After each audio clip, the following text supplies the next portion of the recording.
Olá pessoal, tudo bem com vocês? Estamos de volta aqui com a nossa série sobre ansiedade e no vídeo de hoje nós vamos abordar os sintomas físicos e cognitivos.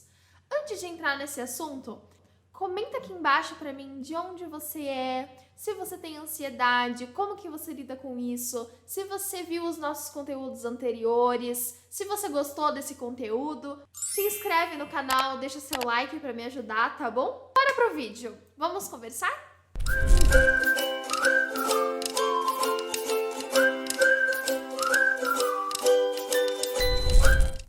Lembrando, gente, que nós não temos o objetivo de esgotar esse assunto, até porque se nem a ciência esgotou ainda, não vou ser eu que vou esgotar, né?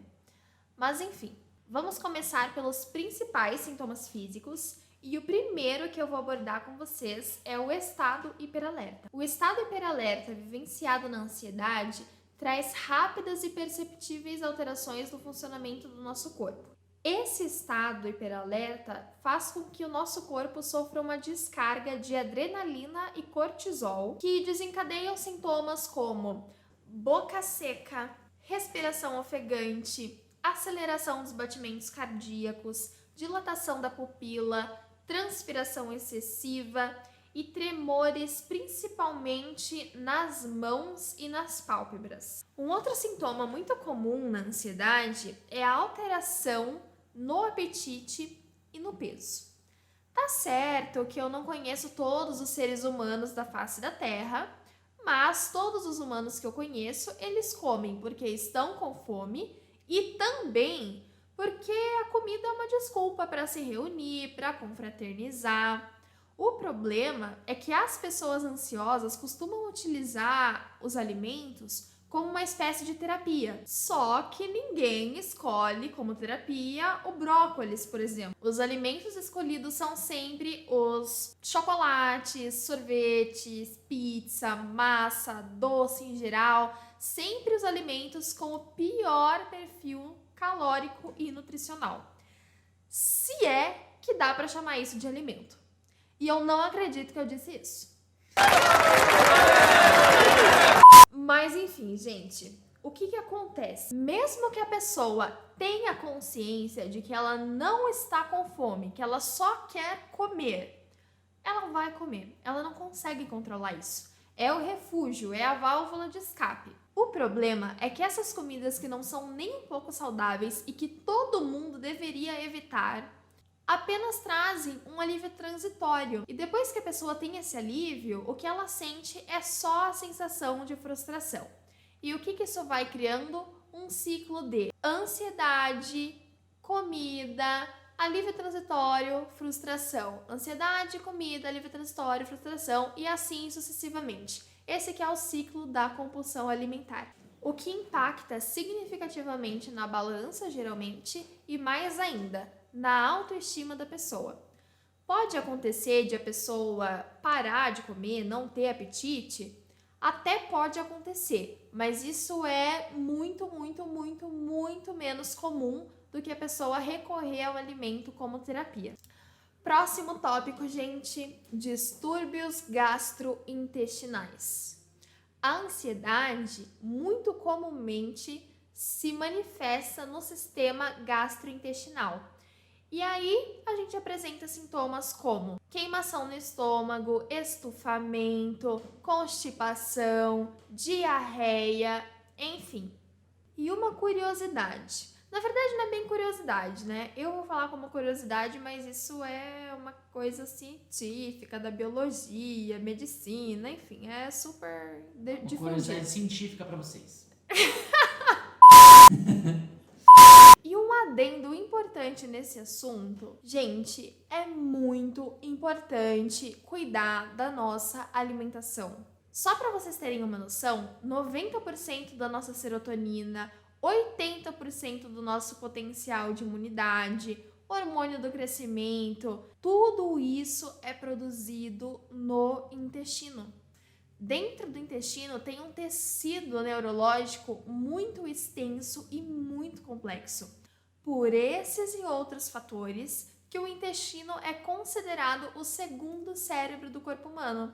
E também por esses e outros fatores que nós precisamos cuidar da nossa alimentação, cuidar do combustível que a gente coloca no nosso corpo para que o nosso intestino consiga desempenhar bem essa função dele. E por último, dos sintomas físicos, mas também clássico, presente basicamente em todas as pessoas ansiosas, distúrbios do sono. As pessoas ansiosas, elas costumam ter extrema dificuldade para dormir.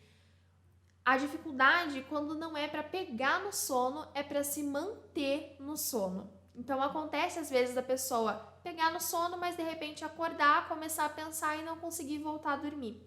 Então são pessoas que comumente estão muito exaustas fisicamente. Quanto aos sintomas cognitivos, os mais comuns e que eu vou abordar aqui com vocês são desatenção e as falhas na memória.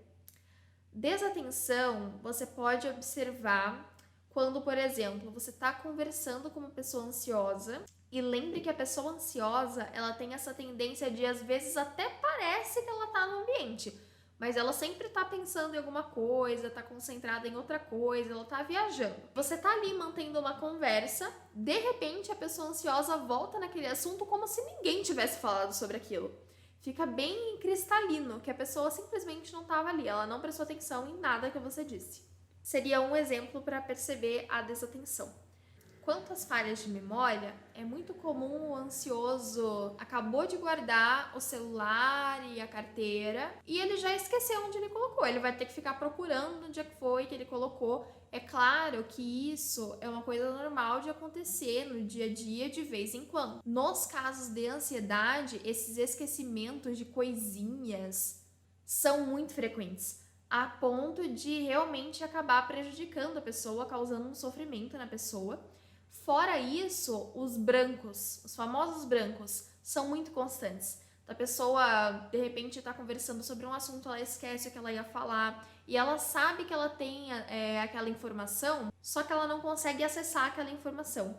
Então, os brancos, esses lapsos, são muito frequentes, são muito constantes. Gente, eu acredito que o farol que eu queria acender para esse assunto foi aceso.